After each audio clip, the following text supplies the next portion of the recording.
ano yung certain time sa buhay mo na parang yun yung triggering point mo na masasabi mo parang akala mo hanggang doon ka lang? Umiyak.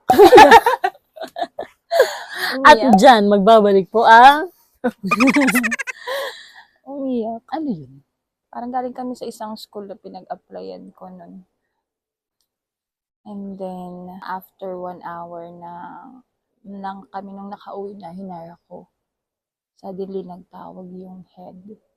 And then, sabi niya, ay parang hindi naman i-hire.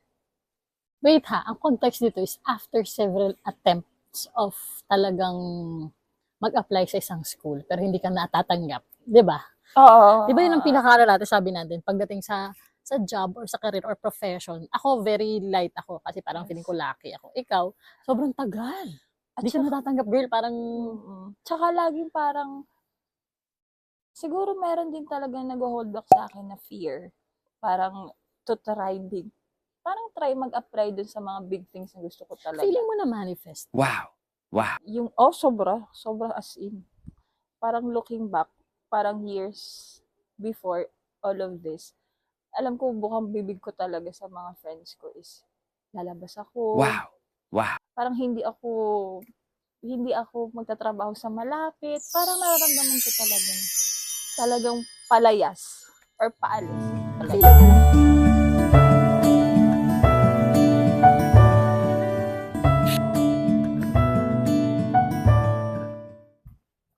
Sabi natin, welcome to Homeroom episode 1. 1, 2, 3, go.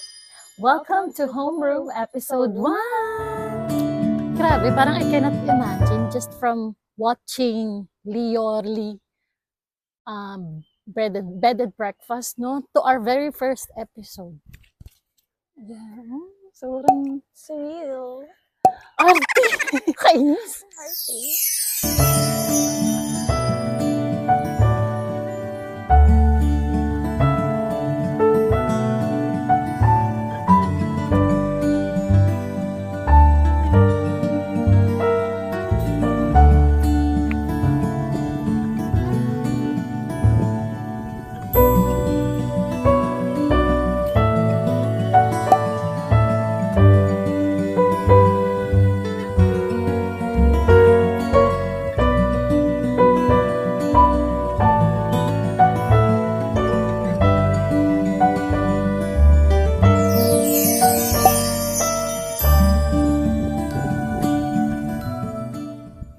Ganda.